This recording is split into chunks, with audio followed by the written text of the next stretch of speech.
I'm Dr. Mark Sue, and welcome to the Functional Medicine Reality Podcast. Join me and our community weekly as we bring you unfiltered health from inflammation to longevity. Real stories, real people, real solutions.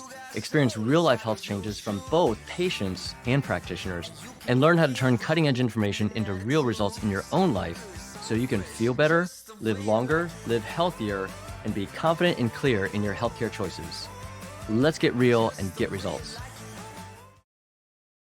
Hey, welcome, friends. I'm Dr. Mark Sue. This is the Functional Medicine Reality Podcast, and we're here as usual. We're all about truth telling and creating clarity to help you live your best life. And we're here again today with extraordinaire indoor environmental professional, Mike. So thanks for joining us. And yeah, let's just jump in. So today, we're going to get into some thorny bushes, right? We're just going to put it out there between Mike and I. We know this is it's a little thorny. So we're going to talk about mold testing in humans, right? So if you've ever been tested for mold by a practitioner, you're going to want to hear some truth about your results today. If you're a practitioner and you're doing urine mycotoxin testing, all right, we're being a little technical on the terms there. Urine testing, looking for the toxins. You may not love what you hear today if this is new to you, but it's the truth. So stay tuned. Mike and I, since this is the third in the sequence here, and we're still developing a bit of a runway, if you will, with the podcast community anyway. So Mike and I have known each other for probably 5, maybe 6 years now. We're both on the board, have been on the board with a nonprofit organization, International Society of Environmentally Acquired Illness. We like to say he is Doctor of Homes. I represent Doctor of People, especially those people living in such sick homes. So Doctor of Homes, Doctor of People, and we're here collaborating to intersect on, especially, but not exclusively, the topic of mold-related illness, where it leads to sick environments can lead to a lot of health problems. So that's where we started with the first session that you and I did, Mike. We did a little history of and validation of mold-related illness. Some people just like to call it mold. And we specifically got into the dangers of binary thinking, right? Everything's black and white when it comes to environmental mold and the gaslighting that can happen through all that. And the big question that we dug into about how clean is clean enough, that there really isn't such a thing as mold-free, but it's a term that gets thrown around and can cause some ramifications with that gaslighting. And then session 2, we dug in a little bit more and we talked through, okay, so if a client has their home or apartment or their domicile, their residential domicile, evaluated by an IEP like yourself, and they get back a report, then there are effectively, the way I present it to you as how I talk it through with patients in preparation for what they're going to get from a person like yourself, 4 categories of fixing, right? Remediation. And we dug into one of those specific categories and me asking you, hey, what are some of the biggest high yield or problems of those 4 categories that you dig into? And we got into that big question about what can I keep or what do I need to throw out, right? And so we're not going to get into all those details again. We'll refer people back to those if you haven't listened to them, watched them before, but that's where we're at. And so today, where we landed as a conclusion, similarly between those 2 sessions, was the similar common ground is there isn't really a binary answer. As you like to say, Mike, even among the quote unquote celebrity mold toxins, which I love that term, there isn't like a magic number that, hey, if you have a spore count of 15, then you're okay. And if you have 16, all hell's going to break loose, right? So we were entertaining those questions. How sick are you as a person? And really, how sick is the environment? And then ultimately, what are the projected or estimated costs that you're going to have to go through in terms of money, time, and effort? And therefore, how do we sequence this out and make decisions that fit for you as an individual? Because it's not a one-size-fits-all practice here with the topic of mold illness, and that's where those aren't easy answers, but we're often gaslit in our practitioner community, the patient community, social media, whatever, in some of the messaging that we get. Sound fair, Mike, or anything you want to add to that? No, you're on point.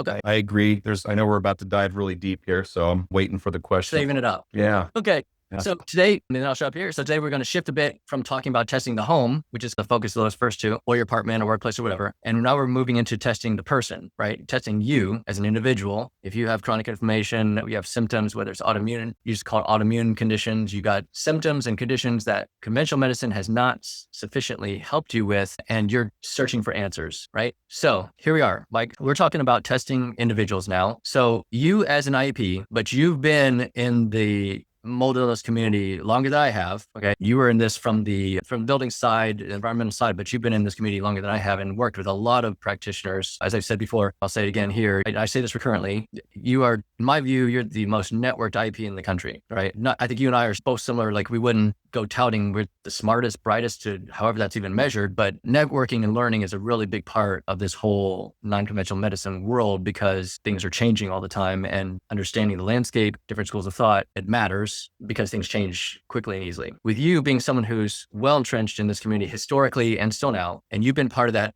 community with the surviving mold community, Dr. Richie Shoemaker, who I've always said deserves so much credit for kind of like being a lone stick in the wind, having brought this topic to the forefront for all those years. You know him personally, you know that community well, you're still in that community, and you've got your sort of space in other communities as well. You've seen the evolution of mold illness practice, both observationally from practitioners and working with those practitioners, and of course from the IEP community as well, and all the variations over time from that surviving molds out of protocol and teaching and branching into different directions. How do you see human practitioners, at least these days, test and diagnose patients with mold-related illness? Yeah, I go back to 2014 anyways, when I was really introduced to the world of chronic illness, naturopathic work, basically stuff that conventional medicine was not necessarily able to address, and eventually got exposed to these different modalities of treatment. The first one that I really got to learn about was the Shoemaker protocol, and we can dive as deep as we want to go, but just initially to say that I learned early on that there was work that Dr. Shoemaker did, a pioneer in the field. It hasn't been looked at to this degree before. He's looking at patients. He's looking at a cluster of symptoms. He's starting to introduce inflammatory markers like C4A and MMP9 and TGF-beta1 and these other ones that they're looking at, that as a pattern, it would show evidence of exposure. And obviously then it became a topic. How do we get that person out of exposure? How do we treat this person? And by the way, those tests you just mentioned, they're all blood tests. Those are all blood tests. Yeah. They're all blood tests that you can't do on your own. You have to get it ordered by a practitioner. Yes. Thank you for that. And so they were doing all these things. And then it led to other questions. We know we got to get people out of exposure. We know that some people, how do we use a binder or detox that individual? And then that got into bigger topics of why is it that some people are affected or some aren't? And then they got to the topic of people with different susceptibilities. And again, we can go deeper if we need to on that. And the point is that I really that was like my intro into that modality of treatment. What I started to see not soon after that was this introduction of urinary mycotoxin testing. And at the first, I was just an observer. I didn't know what I didn't know. And what I see happening now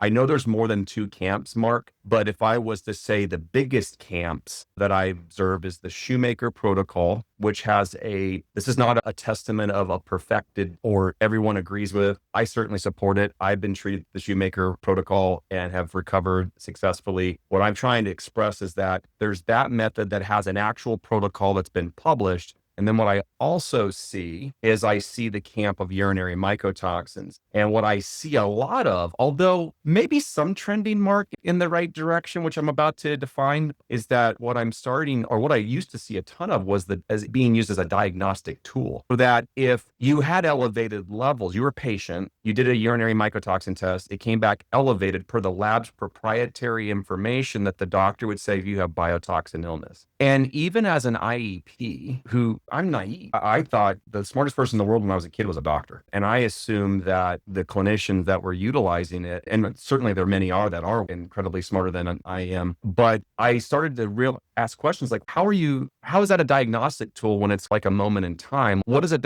and so I really inquired about it so I could learn. And the reason I did, Mark, was because people were asking me about what they should do to their homes. And I'm trying to value what we know about their health, because when the rubber meets the road, Mark, is when people start hearing the cost to remediate, the cost to test, and they want to feel like the money that they might need to accumulate or spend is going towards a good cause. Not a big big deal if we're talking about a $5 deal, but if we're talking about tens of thousands of dollars, now you really want to feel like this makes sense. So let me summarize that. You and I both know the Shoemaker, if anybody is listening, isn't familiar with it, then the Shoemaker protocol is this, is a taught protocol from the surviving mold community led by Dr. Richard Shoemaker. And testing is, if I recall, I think every test is a blood test, the familiarity I have with that historically. Yeah. The formal protocol is, yes, there is advanced ancillary testing they do, neuroquant and gene blood too, but yeah. Thank you. So most of it's all blood testing. And just to put a high level piece to it, as you alluded to, it's really looking at inflammation markers in a human in response to whether it's mold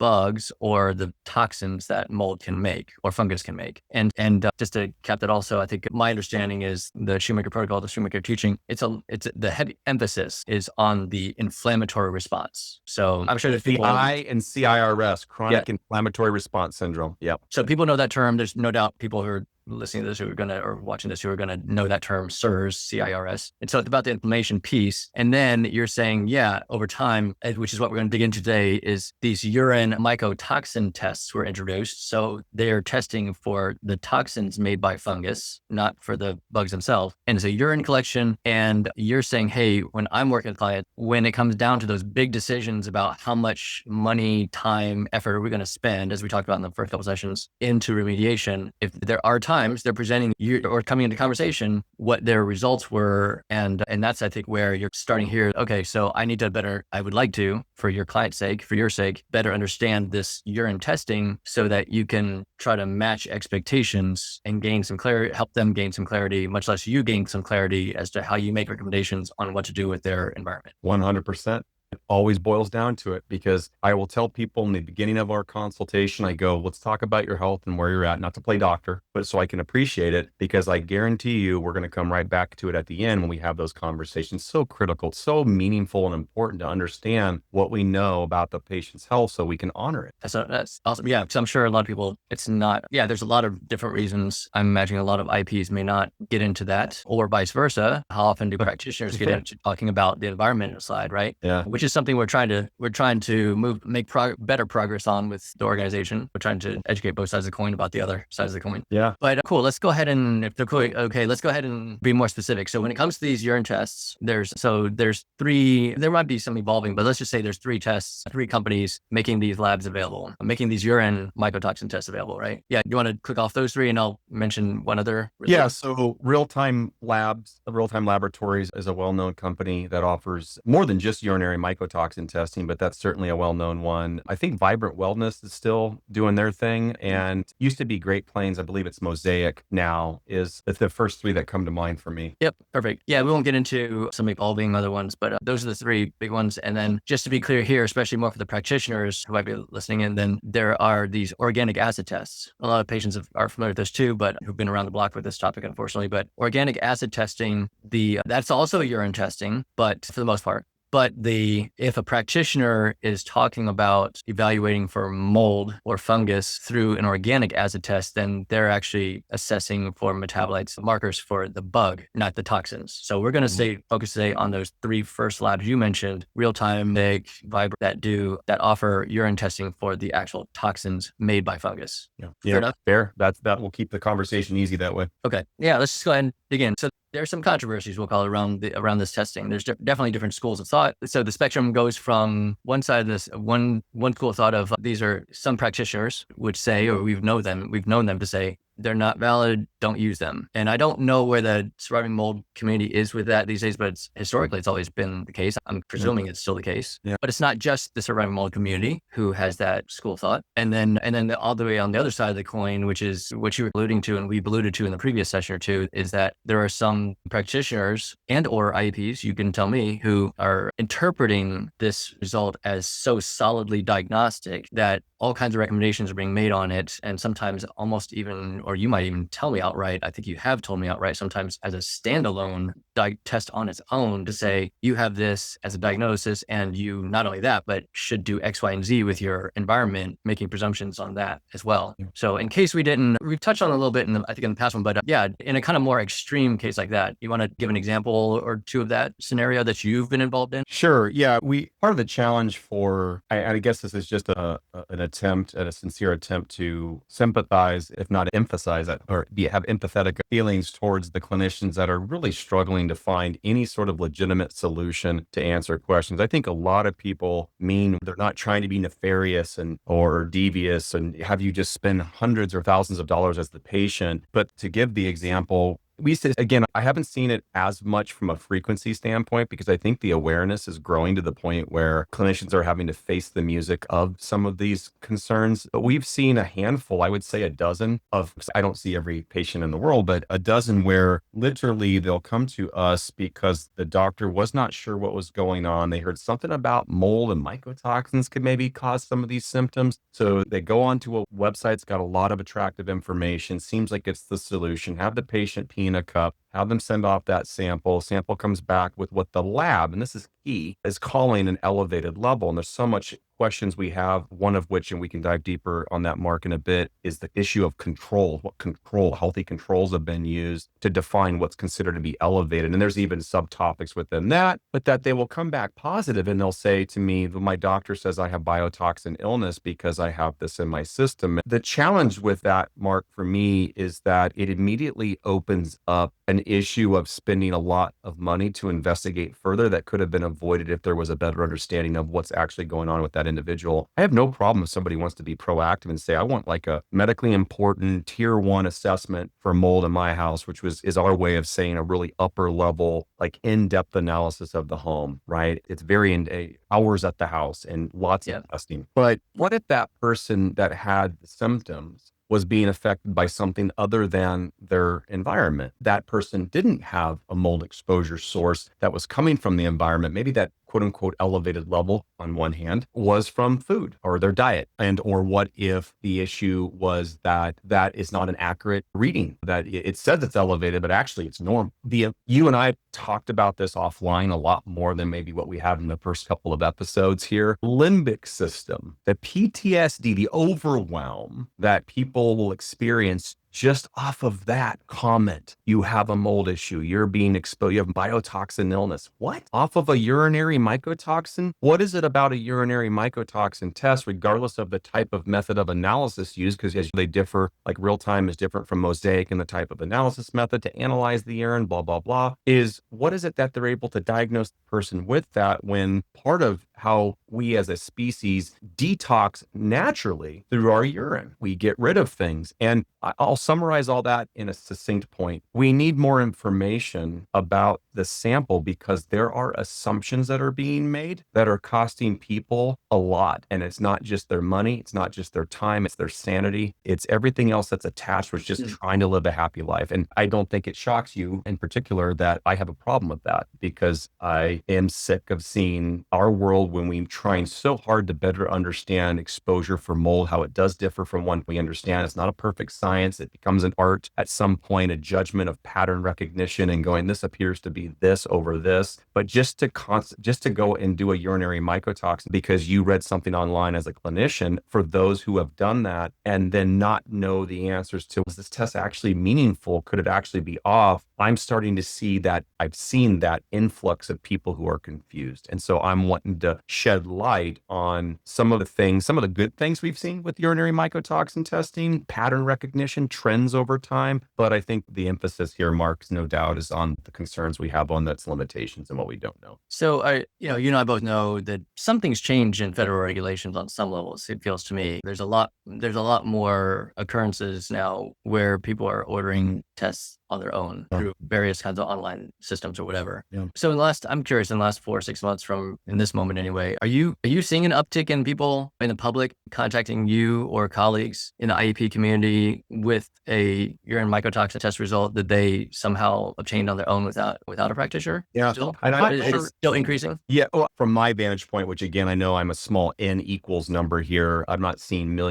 I'm not observing everybody, but yes, I think what I'm trying to figure out is how it's happening. Because I've never done it myself. I'm wondering if you just go to the website and order it, or if you can have like a health coach order it for you who might not be an actual practicing clinician. But yes, we'll have it. And in fact, I'll have a client. I'm thinking of one in particular that I got about a month ago where the lady said, yeah, I was just curious. I've been doing my own research. I read this and I just wanted to do it just to see where I was at. And here it is. And it looks like I got ochratoxin A in my urine and so I'm being exposed. And it's that whole thing that I just mentioned before of trying to unravel what we know and what we don't know. Yeah. So you touched on a few points. So if you're tuning in here and you're a person who you've either obtained a test, and I'm not necessarily shading that or judging that, certainly not judging, criticizing that. It's just, I don't really know how that's happening. I don't know what really is changed in regulations it's basically just one of the pandemic downstream residual changes in our society. But whatever the case may be, if you're a person who you've done a urine mycotoxin testing on your own, and it's almost certainly going to be one of those 3 labs, and you're not sure how to interpret that, then yeah, these are important pieces that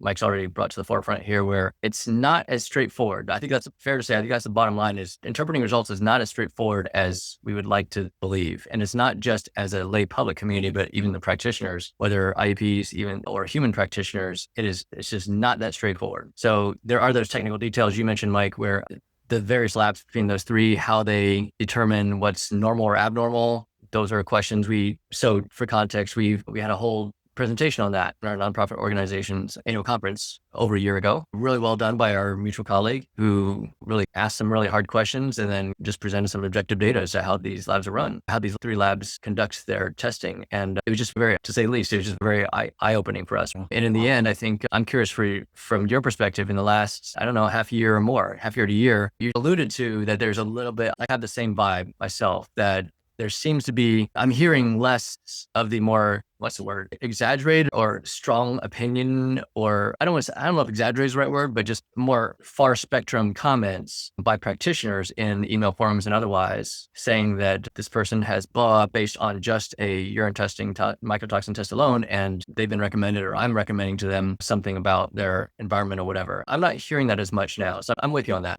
Yeah. I think the awareness is and they're expensive too, right? It's nice to see that trend. And I'm really wanting to recognize that, because that's the goal here, is just to bring awareness. And also to listen, these laboratories might be creating a really great option but we need more information. We need more and it's not just in these laboratories. There's a lot of laboratories that offer other sorts of environmental testing that I'm familiar with that I wish were more forward facing with their information, because we're getting smarter and smarter. People are demanding evidence of integrity of an approach, of a methodology, because in today's world, it just feels like heck, AI can create anything at once. And it sounds good, so it must be true. And so we're just desperate for validation. No, this sounds legitimate. This is legitimate. So part of that is just showing those control groups. And I go back to your previous comment of that. The good news is I am seeing people more aware, because when we start to talk about their urinary mycotoxin samples, they're almost starting to finish my sentences now.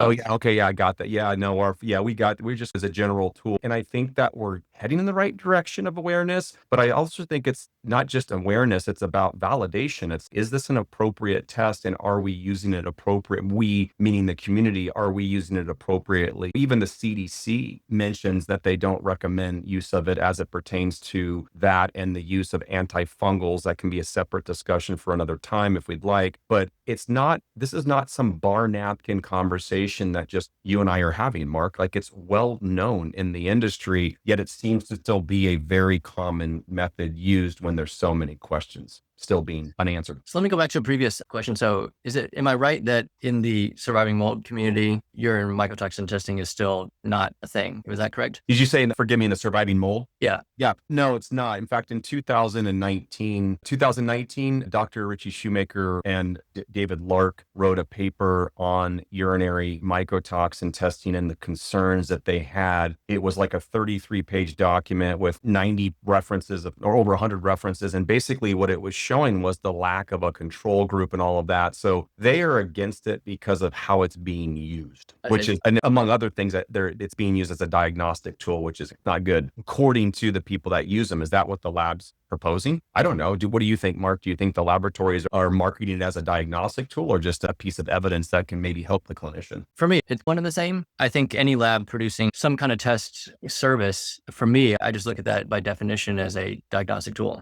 Now, but of course, the labs are not where the, where the end, where one road starts and where one road stops and the next road starts, whatever that analogy phrase is. Yeah. They're not making claim. Labs are not responsible for interpreting the results. So no matter who it is, whether it's a conventional lab, a hospital lab, Quest, LabCorp, ARUP, whoever it is, much less these functional medicine labs, they don't have the responsibility of, nor are they allowed to, or do they want to, for all kinds of reasons, especially for liability's sake, be making interpretations. So they're just providing information, and then it's the practitioners or whoever who are supposed to be responsible for interpreting that and applying that information to the decision-making for the client or patient. But you made a good point. We've talked about, and you've illustrated here, is that one of the newer dilemmas that we're facing now, if we want to call it that, is that there are now these streams and avenues where the lay public can get testing without a practitioner involvement. And then if there's no practitioner involved on the back end to interpret, then they're left to their own devices to DIY, do it yourself, and make decisions on that. And then as you alluded to, whether it's AI or social media, whatever, that's where a lot of the information is coming from. And I'm not judging you. That's what's happening. Yep. Yeah. Yeah. And one thing too, I want to highlight is you said that it's not the laboratory's ability to, or rather desire, and I understand that part, to interpret the results. Totally agreed. But they're the ones in this case that we're focusing on that set the criteria for what is normal, what is elevated, baseline versus elevated. And that is also tricky because if the clinician who's quote unquote responsible for interpreting is basing their interpretation on what they think are reliable data of what's healthy controls versus what's affected, then that just has the snowball downstream negative adverse effect.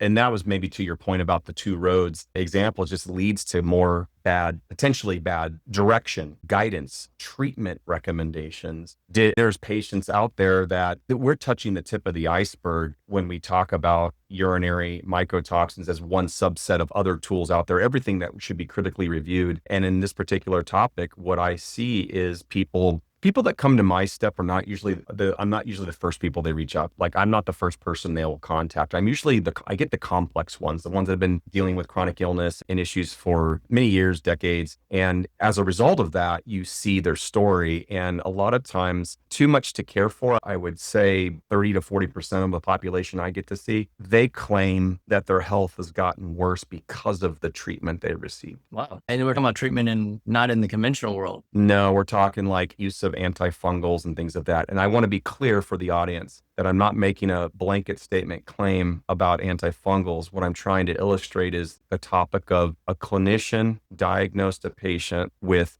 their urinary mycotoxin result, and one way or the other, through some evolution of result of all of that, they got them on a treatment program, and then they felt good initially, and then they felt like crap and haven't been able, and then they had other complex issues. To guarantee that it came from the treatment issue is a great question, or to know for sure, but that's a pattern I see. And that strikes home for me because of having CRS myself and going through the healing process and the journey and the uncertainty. And I had it easy compared to many people in a lot of ways, but there's so much overwhelm, and are we destroying, not you and me per se, but is the community destroying lives too, because we're not being more responsible with the tools that are available? While we were talking a moment ago, I went on one of those 3 websites to see if I could literally pay for a urinary mycotoxin test. Yeah. And I can just add it to my cart and send it and then get it done. And it's like incredible because that's just like giving keys to a 4-year-old to go drive their vehicle. Seems irresponsible. Yeah. So changes in the system, right? And then everyone has to catch up with how to process the results. And yeah, I love let's just go ahead and, let's go ahead and be a little bit more specific. So some of the concerns that are questions, at the least, some of the questions or concerns or issues with some of these tests I'm going to pivot this way. So I get patients asking me all the time.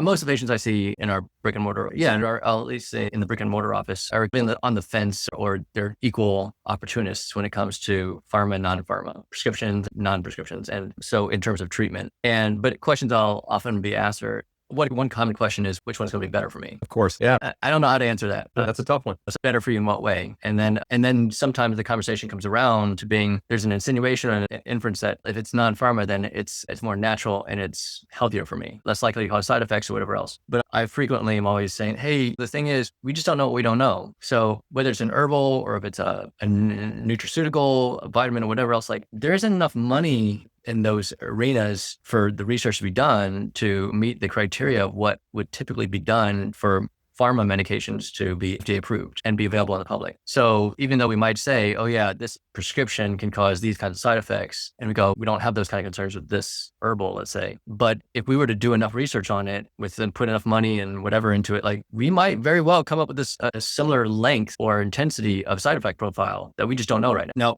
pivoting that back into the lab testing, with the urine testing, these labs, and to be clear, neither you or I are judging and criticizing these labs. And we can come back to that in just a second here as we pivot into take home points. But if the labs don't have to meet certain regulations similar to supplement companies not having to meet regulations, then hey, in some ways it's nice because we have ability to move the needle and explore directions that we and create tools that we don't have in conventional medicine. That's a thumbs up. Yeah. That's a win.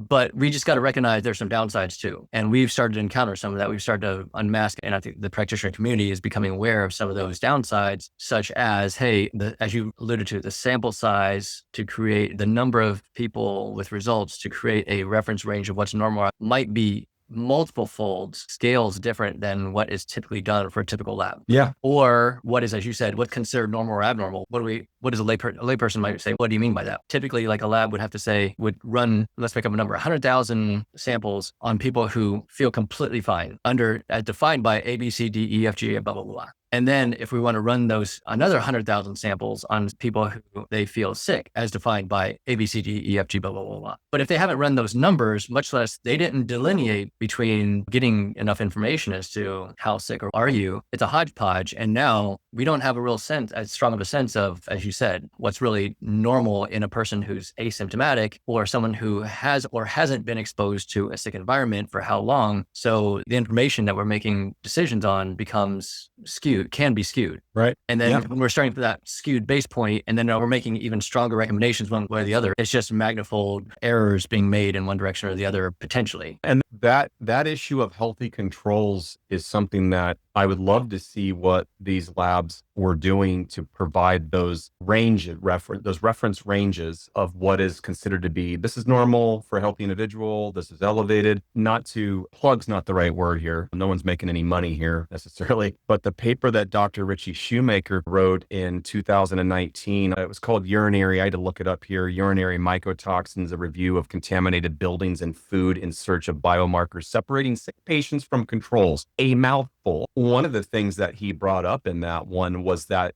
he did look at what were worldwide studies all over showing contamination of urine with mycotoxins and metabolites in healthy controls from over like almost 3,000 people. And that's still even so a small subset of a larger question. But the whole point is that even people that were quote unquote considered to be healthy controls had mycotoxins in their urine and ranged from 60 to 100%, meaning without going too deep into the data, basically a majority of people of the controls had some levels of urinary. Some of them had a mycotoxin and some of them had a significant amount, which obviously the elephant in the room is that truly somebody that's a healthy control, or is there something that needs to be recalibrated? I hit this point hard because it's the same issue in our world with the environmental side when it comes to testing for mold in homes. I was just getting ready to say the same. I was just getting ready to say that. Yeah, it's the same thing. This is not picking on the lab. It's picking on our community because our community is wisening up. Everybody's allowed to be. Richie Shoemaker was a pioneer. There was a time when he was practicing his protocol before it was published. But eventually you get to a point where the community says, we require more of you. We ask more of you. We want you to show us the data. You got to play, and these are my words being a little bit animated because you know how I roll. You were allowed to play around as a little pioneer and do a little bit of research and be a little bit risky and figure things out because your heart was in the right place. That's great. This machine now that you've built is a well-oiled machine doing pretty good financially. Y'all's need to do the research. And that's what we're talking about is just let's answer some of these questions about what is truly a healthy control, let's talk about the issue of repeatability. How is it that we can send a sample of identical urine sample to the same lab in sterile vessels and the result come back so different that it would be, according to the lab, the difference between a passing urinary mycotoxin test and a failing one? How is that possible? I've seen that happen, and I know I'm not the only one. And so those questions need to be answered, because, not to hit this point overtly hard, is it has downstream effects, not to mention the cost, not to mention the limbic system emotional roller coaster that you, if you're listening as a patient, might go through. Let me ask you a question to those listening. If you've used urinary mycotoxin sampling, and the first time that you did one and your doctor came to you and they said you have urinary mycotoxins, did you feel euphoric? Did you feel happy like you just won the lottery? Or was there a feeling of concern, some negative emotion, some negative energy? I'm guessing it was the latter. And then think about all the decisions that were made afterwards. This is not polite for you to call up your clinician and yell at them and say you don't know what you're doing, because a lot of clinicians that Mark and I work with do actually have a very responsible, ethical way of using it as part of the picture, but not the entire picture, as they're trying to figure out in their own learning of what's the best way to treat you. But what I want you to focus on is the potential of some people to be treated solely off of one measurement, then the negative effects. Great if it's positive. The problem is that I'm not talking about too many positive ones, because what I normally see are, and again, please don't reference me as the knower of all people who've used urinary mycotoxins, but in my observations, I see more people complain about them when they don't work. And the people that are promoting the success and the benefits of them, I keep asking the same question, which is, can you show us the data so that we can learn more? It's all about truth for the community, Mark. It's about letting them see it so that they feel like the time, money, and effort that they're spending is worth it on this type of test. Yeah,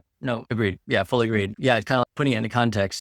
We've had this conversation within our organization, colleagues within the organization, for myself outside the organization, anybody even right now asking me, so Mark, so what are you saying? Do you use these urine mycotoxin tests? Yeah, I do regularly. And we both know colleagues who would probably roll their eyes at me. Right? Yeah, sure. And I think it's, as you alluded to, it's, as you just said, it's how is it being used in interpretation? Yeah. So like within whether it's our brick and mortar, but it's definitely across the board in RootSeek, when we're evaluating patients, bring this full circle back to the original comment about the SIRS testing and protocol, right? Yeah. The markers are about the inflammatory response of the person's body to whatever. In this case, we're talking about mold toxins, fungal toxins. We never do that urine mycotoxin test alone, and we never make exaggerated claims or comments based on that with limited other information. I think the real big, I think perhaps as a sort of like wind down and summary of what we're getting at is, this is just one of many tools in the toolbox, and trying to decide. It's like that illustration of the four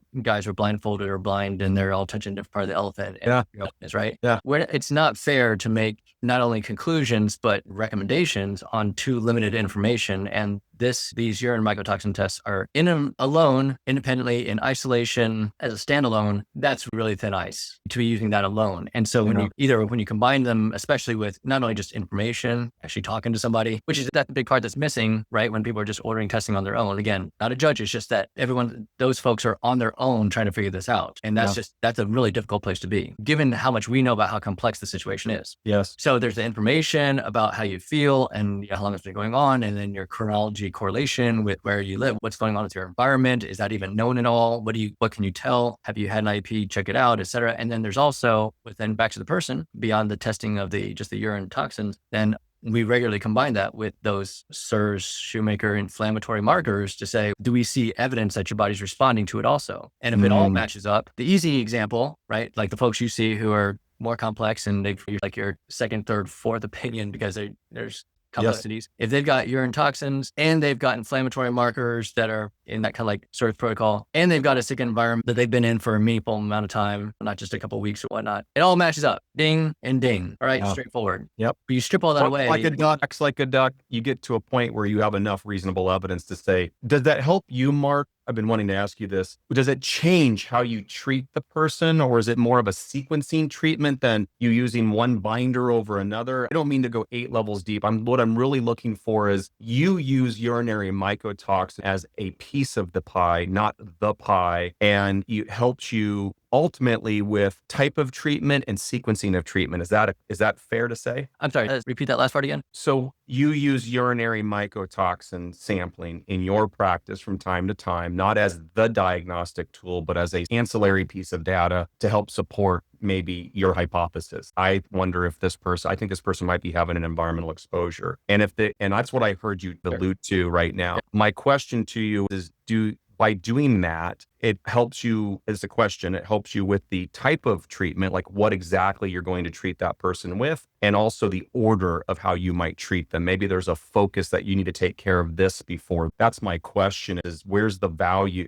Is the value of using urinary mycotoxin sampling in your practice is to help you with the type of treatment and the order of treating? Yeah, so you're right. That's for those who are practitioners listening in. There's a lot of levels that we're not going to get into here on controversies and debates, we'll call it, around mold illness in general, much less treating mold illness and beyond, even beyond the urine mycotoxins testing. So for me, no, it's not shifting how or what I'm using to treat per se. A lot of this is still just messaging to a patient, because in the same way for me with those urine tests where there's other reasons it could be cleaner than it might otherwise be. We didn't get into there's also the topic, just to touch on it, of some practitioners have patients do what we call provocation, right? Glutathione or whatever the case may be before they do the testing. And other practitioners just like, yeah, no prep needed, just pee in the cup and you're done. And so the question is then, principle is, if a person does a detox well and they're not, as you alluded to, right? We detox to our urine. If they don't detox well and they're not letting out that stuff in the urine, then are you going to get a cleaner negative result than you would have if you would have provoked them to detox more effectively? All these other details that become tricky. And this is especially, again, back even more important for people who are ordering testing on their own, that there's a lot of complexity here. So your question for me is, a lot of it is still there. I've seen people who have surface markers that look cleaner than I would have expected, right? But then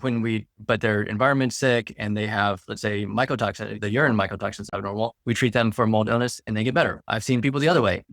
We know they are in a sick environment and their blood test inflammatory markers are high, but their urine toxin is negative or cleaner than I would have expected. We treat them also and they get better. So it's just, for me, it's not predictable enough to only lean on one or the other between looking at the toxins themselves that can cause inflammation versus the inflammatory markers themselves as the response. Neither are 90+% reliable enough for me to just lean on one or the other. So I just tend to do them in combination. And because there's a lot of gray in between that we get into here, we gave easy examples of when everything lines up or when everything doesn't, or there's too little that doesn't, but there's a lot of gray in between. So what do you do when there's a little bit of this, a little bit of that? And that's where a lot of that nuanced decision-making comes into play, both with you as an IP or us as people clinic. And so it is a story of, as you said, a little more information is at the risk of there being too much information and having to sort through that and make sense of it all. I'd rather err on the side of too many markers and making sense of that when they don't necessarily all add up, rather than possibly making wrong decisions on too little information. Yeah. When I asked the question, you started off with the term messaging. And I think that hit the bullseye, where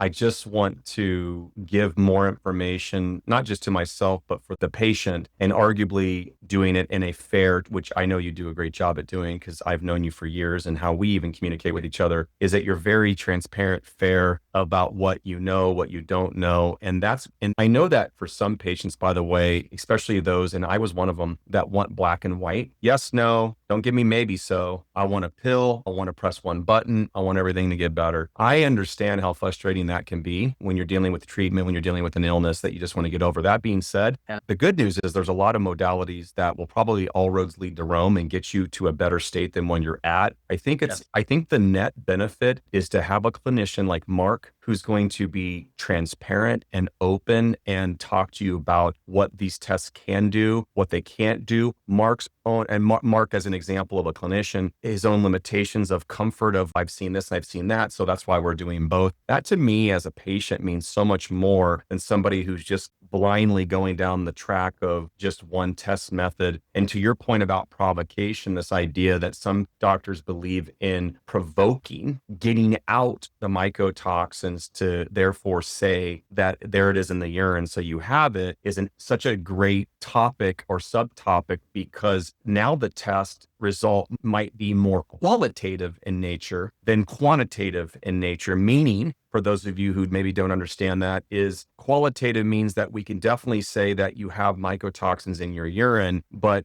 quantity matters because everyone's going to have a little bit because you eat food, your diet's going to have exposure to mycotoxins. Normal breathing, you have exposure to mycotoxins, like from just the normal, we live on Earth, you're surrounded by mold mycotoxins. You're going to have some levels in there. And so when you provoke, if you manipulate the body to push it out more than it otherwise normally would, it could also make it look like you have a huge problem when you don't have a huge problem. A couple different points to make, and all of that leads to the same main point, which is we want to learn more about how we can utilize these urinary mycotoxin testing options. And part of that is having the labs educate us on what have been their healthy controls, how they went about doing it, how they established thus their reference ranges, and then just a more general thing to educate the community at large that it's not a diagnostic tool. It's not meant to say you have CIRS or you have biotoxin illness. That's not the purpose of that test. And there are still people out there that believe that's what it's intended to do. Yeah, the comment you made in there reminds me of during the pandemic. I mean, that was like shattered the glass for so many people, right? Just obviously on multiple levels, but the true nature of science, the evolving science, where we don't know what we don't know, was full frontal, 100%, right? And then it just got so gaslit on the binary kind of schools of thought, and then the politicization around everything. That's where things got really nutty. But that's the true nature of science, where we don't understand things, and so we work from a hypothesis. It doesn't matter if for you a hypothesis going into assessing a building or us assessing a person's symptoms or illness. You work from a place, and then you test the theory, do some testing, and then try to support your argument, or you're ruling it out. That's what conventional medicine is really good at, is ruling out. We ruled out this, we ruled out that, we ruled out that. Yeah, but I'm still sick. So I still have symptoms. Now what? We ruled out that. You're good. You can go home. Right? That's what everybody talks about. I was like, I hate that. Like, I go to the ER, but I still have this pain. Okay, what did they do for you? They did nothing. Well, they just ruled everything out. They did a whole ton of tests, and they said I'm healthy as a horse, but I swear I'm going to burst right now. It's not funny, but it's funny because it's so true how many of us go through that. Back to you, Mark. Sorry. No, it's common. Right. So it's I think this has a sort of like wine summary. We talk about on this podcast, we're going to talk about the good, the bad, and the ugly, both conventional medicine, but especially functional medicine. And I'm thinking, for me, the urine mycotoxin testing, there's some good, there's some bad, but we're not blanket statement or absolute one end of the spectrum, one way or the other. I do use them. It's just not in isolation, but there's a little bit of ugly here, but it's also the nature of functional medicine. And you stepped out of the conventional IEP world 11 years ago, 2014, right? So you're well versed with that ugly functional medicine. And it's not ugly doesn't necessarily mean bad. It might feel like that, but it just means it's a lot of work to constantly be learning and evolving and changing, shifting, changing, and being adaptable, right? That's what happened in the pandemic. So this is what we're going to do. No, wait a second. We're going to do this. No, wait a second. We're going to do this. And that just drives everybody nuts. To your point, we like things as humans, and in our society right now, where there's so much noise of everything in life, everything is so freaking busy. We would like just straightforward answers and not have to deal with decision fatigue. Yeah, there it is. Decision fatigue. I would like to not have to have decision fatigue on all these other aspects of my life that I really don't care that much about. Yeah. But a decision is being required of me. Something as simple as, which apple do you want? Do you want the Granny Smith? Do you want the green one? Fiji? Come on, those are good choices. Yeah. There's too many choices. Yeah. But unfortunately, that's just not the case. That's just not reality, unfortunately, in functional medicine. And the urine mycotoxin tests are a real epitome of that. So thanks for highlighting that. And we can't get into all the details because there's just too much. But I think the closure point, all right, I don't know, for me, and then back to you. For me, the closure point is it's a bigger picture, making decisions on limited information, and much less something that just doesn't have more research and data behind it than we would like. It's not a shame. It's just what it is. If I'm in those companies, I don't have the money to pour in for more data. If it's helping people on some level, great. You got to be careful. I want to be careful. I want to be mindful and careful about the downsides, but what are we going to do? Wait 10 years until we have more data? And then all those people who are sick, they don't want to wait 10 years, right? So there's got to be some kind of compromise and balance in between. And ultimately, there's just more mindfulness and more complexity, hate to say it, involved in this topic and with this illness, as well as that testing. Just having good guidance matters to create clarity before we create more that we have to deconstruct later. Because you talked about that last couple of times, how much you have to often deconstruct and all that. So that's where the further down the road we go with misinformation, the more we have to deconstruct, and that gets really hard. I'm with you. I feel like urinary mycotoxins certainly have a place at the table for use. I think that there's still stuff we are learning about mycotoxins and their true role in exposure. And it's not just an automatically, don't even bring up the word mycotoxins. You don't know what you're talking about. Absolutely, it should be at the table for discussion, but it's just it. It needs to be at the table for discussion, not assumption. And assumption is it's a good, accurate test. We know it. Well, how do you know it? What published control data do you have to show us that? We'd love to learn, not judge, but we are being careful and responsible because we can affect the lives of the people around us. And especially clinicians have a Hippocratic oath that they follow that do try to do no harm. And part of that is the footwork involved. And you said it earlier, we're constantly learning and learning. That's a point, by the way, Mark, related side note. But part of, I think, the challenges with clinicians is that concern of if they have to admit that they're not God, that they don't know everything, that they made a mistake, that they need to change their angle. And there's a little bit of Mikeism, PTSD coming into this, but is this feeling that they can't even admit that maybe they're going to change their practice for fear of repercussion from past patients or something to that effect. And that's not what this is about. A lot of people have changed their treatment modalities. Doctors used to say that certain levels of cholesterol was fine. They used to say long ago that smoking was good for your health. And we learn as we go, getting the latest information, but we do have legitimate concerns within the specific talk of urinary mycotoxins of the limitations that we're currently asking. And those limitations, to summarize it, is healthy control groups. What are they? Can you publish them? And we're talking third-party publications. We're not talking an in-house study. That's great. That's how you start. Got to do something, right? Got to be that pioneer. We're talking about independent stuff that can be reviewed and critiqued. That way, there is a sense of trust and integrity. That is to say that you believe the data is accurate and meaningful. The other thing is what you said. It's a part of the picture. It's not the picture. And if you are a patient listening to this and you do want to do a urinary mycotoxin sample, especially on your own, because apparently, as I just verified this morning, you can do that. You can just go and order it. Please proceed with caution. It's very similar to patients doing their own mold sampling for their home without any context of how to interpret it and assuming the lab interprets it, which they don't. And then all of a sudden you find yourself in a rabbit hole. You'll get yourself all worked up. And I don't want you to get worked up because I care about you. And I've been there. My biggest issue I dealt with was PTSD. So I can relate to that specific topic. And what I can tell you is you don't need to go there. It's analysis paralysis. It's overwhelming. Slow down, work with people you trust, go to RootSeek. Find some help because you're going to get honest information. You're going to get the latest and greatest. And if there's something that they don't know, they'll tell you. And that's what you want honest truth at this point so that you just don't go down those rabbit holes that could lead to, because you might be going, again, remind me, what's the overall arching concern? The overarching concern is wasting the patient's time, money, and effort. Yeah. Great. I think another layer of like wind down here is, so if you're listening in and you're sitting there thinking, okay, so I've done a urine mycotoxin test, whether you got it yourself, somebody ordered it for you, doesn't matter. And I've been told I have mold, or I'm diagnosing myself or concluding in myself that I have a mold issue. And especially if you're thinking, I've been told, or I'm reading online, I need to move, throw away everything in my home. Are you, Mike and Mark, are you telling me that's not true? Are you telling me this test is useless? No. First of all, kudos for digging beyond conventional medicine, because a lot of people don't even have the courage or the self-advocacy to go beyond what, as you said, what the doctors are saying. I think we all could, I'd like to believe all doctors nowadays can just admit, okay, we don't know everything. Okay, it's okay. Yeah. There's so much information on the internet, right? Yeah. But it takes gumption, it takes effort, initiation, to motivation to advocate for yourself. So good for you. But there's some reality here. There's some ugliness in all this. And so there's just, don't get trapped in binary thinking. Don't get trapped in binary thinking and gaslighting that happens in healthcare. Definitely happens online, happens with this topic of mold illness for sure, happens definitely with this topic of urinary mycotoxins. Mike and I are thinking a little less nowadays than maybe a half year ago, say, but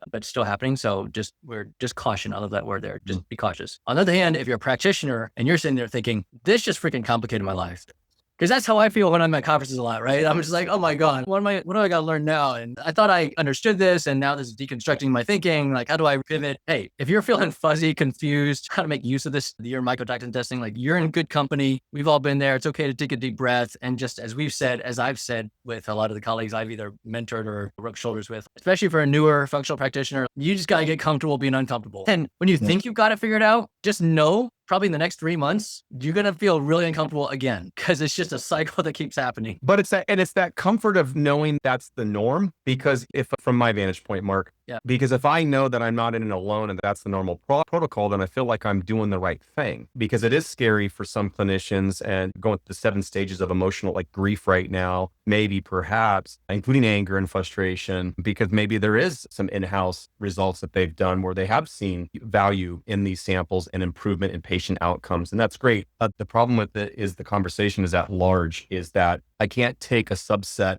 population of people I've seen and work with from an environmental standpoint and then blanket paintbrush over everybody else and assume it must be the same way. And that's the concern. And it really boils down to an open mind. Pride and ego plague every industry. I used to remember as a kid, I used to go, why do adults have such a hard time admitting when they're wrong? Because I had no problem when I was a kid admitting it. As I've gotten older, become an adult and a parent, the term is, I understand now. And I feel it. I recognize that. And what I'm here to tell you is that we don't have to make it a thing. Like, everyone here is very intelligent. They're very smart. We're all trying to do our best. And part of functional diagnostic medicine is that you are the tip of the spear. You're not working with a protocol that's established and has diagnostic codes that you can just copy and paste. You're dealing in many ways. You are dealing with tip of the spear stuff. And so what we're trying to tell you is this is tip of the spear stuff, and start asking the right questions to put yourself, because the only thing that you can do that's worse than perhaps using it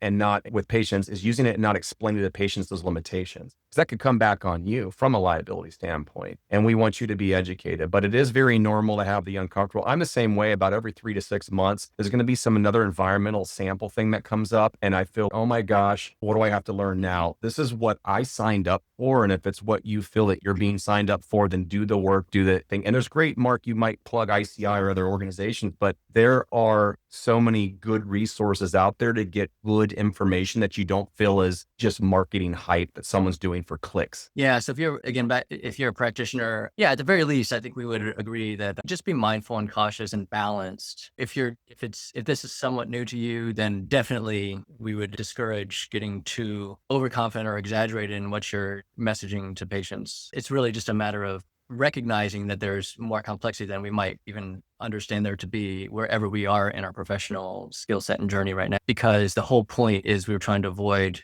gaslighting patients and then having to go down roads that are really hard to bring people back from and deconstruct thinking, the limbic system, the trauma thinking and stuff like that. Just I think you used a good term earlier, just slowing things down a little bit and not getting too ahead of ourselves, especially with the messaging to the patients. Yep. So obviously this is something we dive deep into with our patients at RootSeek. We definitely help people map out mold-related illness step by step. Because again, for us, clarity is a big part of healing in medicine. So if this resonates with you, you're feeling like you need a second look or a first look, a partner on your healing path. So again, you can find us at rootseekhealth.com. We'd be honored to work with you. But otherwise, we really just want you to be better. Mike and I both, all of us, the whole RootSeek team, we want people to be better regardless. If we're part of that journey, it's our privilege and honor. If we're not part of that journey and you get better, we don't care. That's what we just want people to be better. Thanks for joining us again on this episode of the Functional Medicine Reality Podcast. It'd be awesome for you as a next step, clicking the link in the show notes, quick health quiz, kind of designed to help uncover like what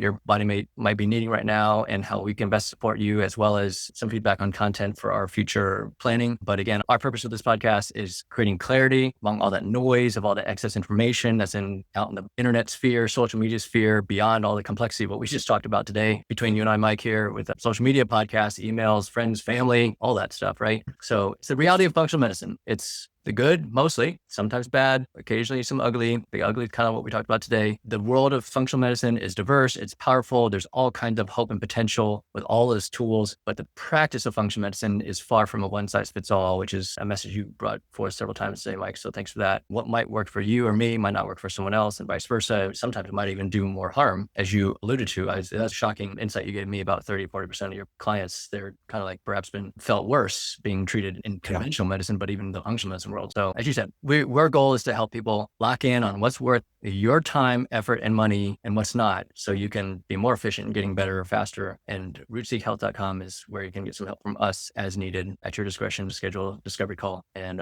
our team will be ready to help you in any kind of way that we can and support you. Thanks, Mike. Anytime, brother. That was good today. It was a deep one. Thanks for the opportunity. Yeah. A lot of the rabbit holes we avoided because it gets even messier. But hey, look, if we get feedback, I'd love to dive deeper where there's interest. Happy to do it. Yeah. It's one wanted to Fair. I just wanted to open the door. Fair. No, fair enough. I'm glad you said that. Fair enough. If we get enough, for those of you who are in that world enough, whether a practitioner or patient, if there's enough feedback on that, we'll open those doors. Yeah. We're just not really sure how far to get into it. There's so much to get into. Yeah. You're a wealth of expertise as always, Mike. So thanks for your friendship and your service to the community, and of course, just being here on the podcast. So Good to serve, brother. Thank you. all right. Talk to you next time. All right. Sounds good. So fresh, just the way you like it.